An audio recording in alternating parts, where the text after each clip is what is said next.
हिंदवी स्वराज्याचे सरसंस्थापक छत्रपती शिवरायांना मानाचा मुजरा करतो। भारतीय शिल्पकार भारतरत्न डॉक्टर बाबासाहेब आंबेडकर यांना मानवंदना अर्पित करतो। आज आपल्या आरोग्य विज्ञान विद्यापीठामध्ये उत्कृष्टता केंद्र सेंटर ऑफ एक्सलन्स च्या भूमिपूजन प्रसंगी मंचावर उपस्थित असलेले राज्याचे जलसंपदा मंत्री गिरीश महाजनजी,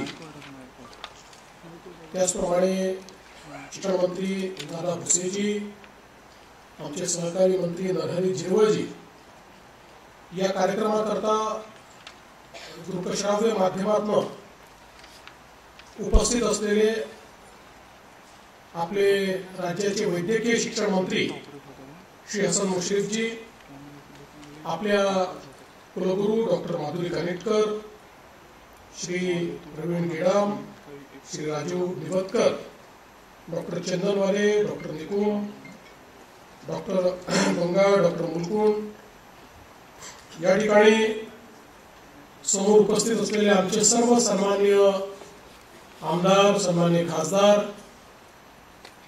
सर्व सन्माननीय अतिथी, उपस्थित सर्व प्राध्यापक, शिक्षक, विद्यार्थी भगिनी आणि बंधूंनो, आज मला अतिशय आनंद आहे की महाराष्ट्र विज्ञान विद्यापीठामध्ये एका अतिशय चांगल्या उपक्रमाच्या भूमिपूजनाकरता मी या ठिकाणी आलोय। खरं म्हणजे इथे आल्यानंतर माननीय कुलगुरूंनी संपूर्ण कॅम्पसचा एक धावता फेरफटका आम्हाला त्या ठिकाणी मारायला लावला आणि पहिल्यांदा तर कुलगुरूंचं आणि संपूर्ण टीमचं मनापासून अभिनंदन करतो की अतिशय सुंदर पद्धतीने हा कॅम्पस या ठिकाणी आपण तयार केलाय आणि एखाद्या आरोग्य विज्ञान विद्यापीठात आल्यानंतर तिथल्या वातावरणानेच आपलं आरोग्य बरं व्हावं अशा प्रकारचा कॅम्पस तयार झालेला असल्यामुळे निश्चितपणे अशा प्रकारचा जो कॅम्पस तयार आपण करतो त्याला पैशांपेक्षा दृष्टी लागते। ती दृष्टी आज या ठिकाणी मला पाहायला मिळाली ही खरोखर अतिशय आनंदाची गोष्ट आहे। आज आपल्या या विद्यापीठाला आता जवळपास 25 वर्ष झाली। वैद्यकीय शिक्षणाच्या क्षेत्रामध्ये आपल्या राज्याने बरीच प्रगती केली।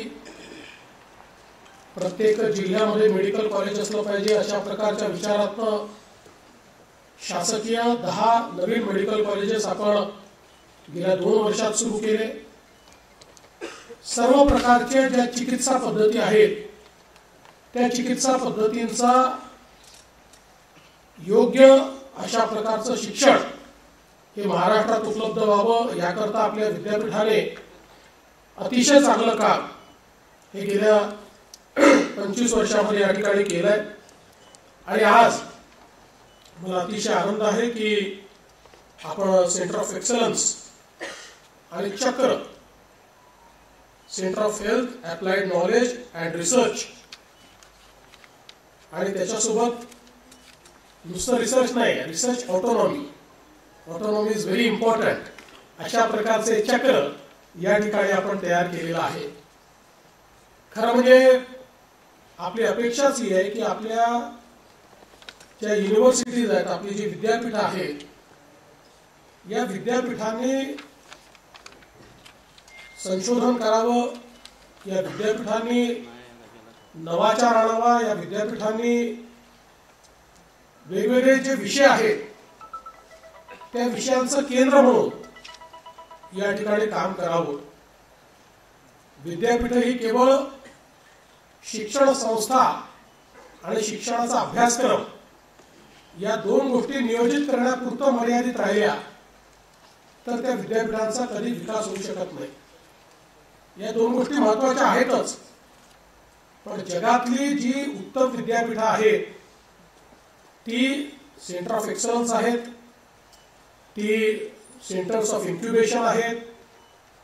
त्या ठिकाणी मोठ्या प्रमाणात संशोधन होताना आपल्याला पाहायला मिळतं, स्टार्टअप्स तयार होताना आपल्याला पाहायला मिळतात. किंबहुना त्या त्या देशामध्ये ते क्षेत्र गाईड करणारी ती विद्यापीठ आहेत हे आपल्याला पाहायला मिळतं. आणि म्हणूनच जेव्हा देशाचे प्रधानमंत्री माननीय नरेंद्र मोदीजी यांनी नवी शिक्षा नीती तयार केली आणि त्यानंतर शिक्षणाकडे पाहण्याचा एक दृष्टिकोन आपण बदललेला आहे. आणि मला अतिशय आनंद आहे की आता आपली विद्यापीठं ही देखील वेगवेगळ्या प्रकारचे उपक्रम या ठिकाणी करतात. आणि पूर्वी आपण देत असलेलं शिक्षण आणि समाजाची किंवा जॉब मार्केटची आवश्यकता याच्यामध्ये एक फार मोठा संबंध विच्छेद आपल्याला पाहायला मिळायचा. पण आज मात्र तशा प्रकारची परिस्थिती नाहीये. विविध क्षेत्रातलं शिक्षण जे जे विद्यापीठ देत आहेत ते त्या त्या वेळची समाजाची आवश्यकता काय आहे, देशाची आवश्यकता काय आहे किंवा जॉब मार्केटची आवश्यकता काय आहे अशाचा विचार करून आता आपल्याकडे हे सगळे शिक्षा पद्धती आपण विकसित केली आहे. आणि म्हणूनच मला असं वाटतं की चक्रसारखं एक मॉडेल या ठिकाणी जे तयार करण्यात आलेलं आहे आणि सेंटर ऑफ एक्सलन्सच्या माध्यमातून हब अँड स्पोक अशा प्रकारची ही जी पद्धती तयार करण्यात आली आहे ही अत्यंत महत्त्वाची आहे. शेवटी वेगवेगळ्या प्रकारच्या ज्या संस्था आहेत या संस्थांमध्ये काही ना काही उत्कृष्टता आपल्याला तयार करता आली पाहिजे. या दृष्टीनं हब अँड स्पोकचं मॉडेल अतिशय चांगलं आहे. मला आठवतं की मागच्या काळामध्ये आपल्या महाराष्ट्र विज्ञान विद्यापीठाने नागपूरच्या इंडियन इन्स्टिट्यूट ऑफ मॅनेजमेंट सोबत एक ट्रायबल हेल्थवर अतिशय सुंदर कार्यक्रम केला होता. आणि डॉक्टर चौधरी या ठिकाणी आहेत, आता त्यांनी मला त्याचं एक मोमेंटोही दिला. पण मला असं वाटतं की अशा प्रकारच्या नवनवीन क्षेत्रांमध्ये काम करणं हे अत्यंत महत्त्वाचं आहे. आता मी बघितलं तर हे जे काही आपण हब अँड स्पोक मॉडेलमध्ये काम करतोय त्या सेंटर ऑफ एक्सलन्स मध्ये ट्रायबल हेल्थ आहे, त्याच्यामध्ये जेरिएट्रिक केअर आहे, त्याच्यामध्ये मोठ्या प्रमाणात वेगवेगळ्या ज्या गोष्टी आपल्याला आज आवश्यक आहे, जेनेटिक स्टडी आहे, म्हणजे ज्या गोष्टी सामान्य माणसाला उपलब्ध होत नाही त्या आपल्या मेडिकल कॉलेजेसमध्ये त्याची सुरुवात करून त्याच्या माध्यमातून त्याचं एक्सपर्टीज देखील तयार करायचं आणि सामान्य माणसाकरता त्याची उपलब्धता करून द्यायची. अशा प्रकारची जी काही व्यवस्था उभी राहिली आहे ही अत्यंत चांगली आहे. आणि यात ऑटोनॉमी असली पाहिजे याकरता सेक्शन 8 कंपनी तयार करण्यात आलेली आहे की ज्याच्या माध्यमातून आपल्याला हे सगळं काम आपण करणार आहोत. आपल्याला माहिती आहे की जगातली जी विद्यापीठं आहेत ती हळूहळू स्वयंपूर्ण तर होतातच, पण त्या विद्यापीठांकडे इतकं मोठं कॉर्पस तयार होतं की कुठल्याही सरकारवरती अवलंबून नसतात. हळूहळू तीच परिस्थिती आपल्याकडे देखील येऊ शकते, ती येणार आहे. आणि मला असं वाटतं की अशी परिस्थिती जर आणायची असेल तर अशा प्रकारचे जे काही सेक्शन 8 कंपनीज आहेत किंवा अशा प्रकारचे जे प्रयोग आहेत हे प्रयोग अत्यंत महत्त्वाचे आहेत. कारण यातनं आपण जे काही देशाला समाजाला आवश्यक आहे त्याच्याशी आपण जुळतो आणि त्याला केटर करण्याचं काम आपण करतो.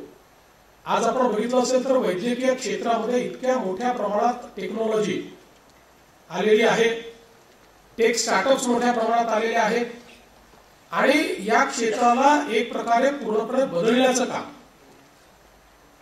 या टेक्नॉलॉजीच्या माध्यमातून, या स्टार्टअपच्या माध्यमातून होताना आपल्याला पाहायला मिळत आहे. आणि मग अशा प्रकारची टेक्नॉलॉजी ही आपल्याकडे काय इन्क्युबेट होऊ नये अशा प्रकारचा विचार ठेवून हे सेंटर ऑफ एक्सलन्स तयार झालेलं आहे. कारण जेवढं ज्ञान हे आपल्या शासकीय संस्थांकडे असतं, आज आपण पाहतो आपल्याकडे शासकीय वैद्यकीय महाविद्यालय देखील आहेत, खासगी देखील आहेत. कदाचित खासगी वैद्यकीय महाविद्यालयांचं इन्फ्रास्ट्रक्चर हे शासकीयपेक्षा खूप चांगलं आहे, कारण अनेक शासकीय वैद्यकीय महाविद्यालय खूप जुने आहेत. पण जे एक्सपोजर आपल्या विद्यार्थ्यांना शासकीय वैद्यकीय महाविद्यालयात मिळतं ते कदाचित खासगीमध्ये मिळतच असं नाही. आता तर आम्ही इथे आल्यानंतर आम्ही बघितलं की आता आपण त्याच्या पुढे गेलेलो. आता सगळं सिम्युलेशन पद्धतीनं आपल्याला शिकवायचं आहे. त्याच्यामुळे आपल्याकडे केसेस नसल्या तरी देखील आपल्याला त्या पद्धतीचे जे काही ऑपरेशन्स असतील, प्रोसिजर्स असतील, इंटरव्हेन्शन्स असतील, या आता टेक्नॉलॉजीचा वापर करून आपण सिम्युलेशन पद्धतीनं शिकवू शकतो.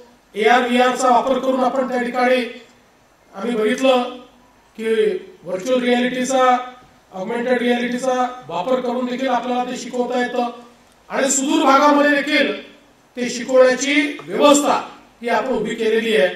मला असं वाटतं की अतिशय चांगल्या पद्धतीची ही व्यवस्था आपण या ठिकाणी उभी केली आहे.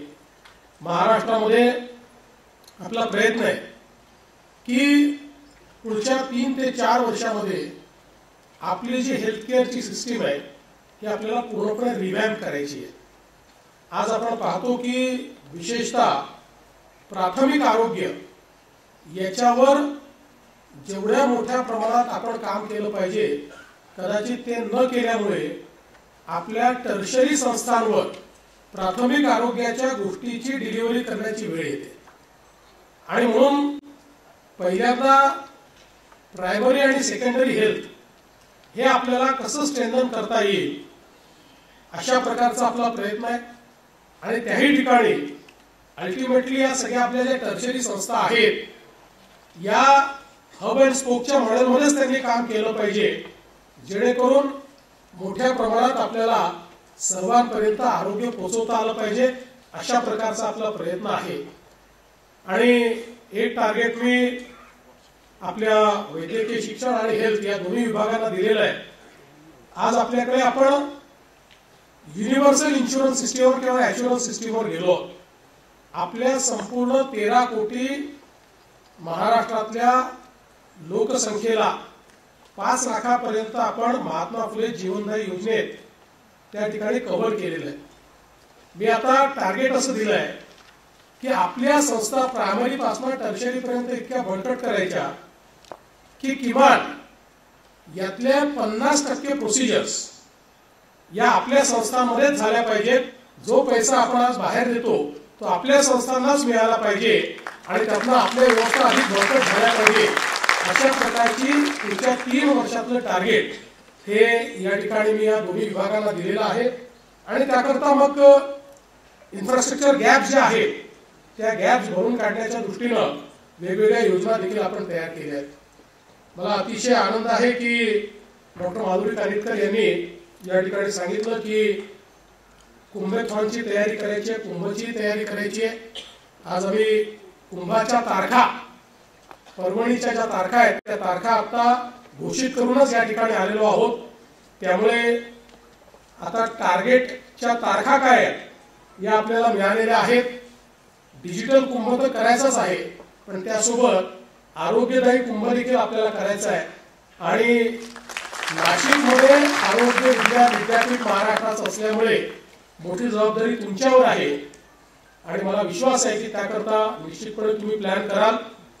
अतिशय चांगल्या पद्धतीनं विद्यापीठाचं कार्य चाललेलं आहे आणि विद्यापीठाच्या सगळ्याच कामांमध्ये मला सैनिकी शिस्त दिसते आहे. ही देखील अत्यंत महत्वाची आहे. या शिस्तीमुळे कदाचित मला असं वाटतं की विद्यापीठाची प्रगती अत्यंत चांगल्या प्रकारे चाललेली आहे. आणि म्हणून मी आज या सेंटर ऑफ एक्सलन्सला आणि चक्रला खूप मनापासून शुभेच्छा देतो. अशाच प्रकारे आपलं कार्य पुढे चालू ठेवावं. महाराष्ट्र शासनाच्या वतीनं मी स्वतः आणि आपले वैद्यकीय शिक्षण मंत्री आणि मंचावरचे सगळे मंत्री जिथे आपल्याला आवश्यकता असेल तिथे आपल्या पाठीशी आम्ही पूर्ण शक्तीनिशी उभं राहू एवढंच आपल्याला आश्वासित करतो आणि माझं बोलू संपवतो. धन्यवाद. जय हिंद, जय महाराष्ट्र.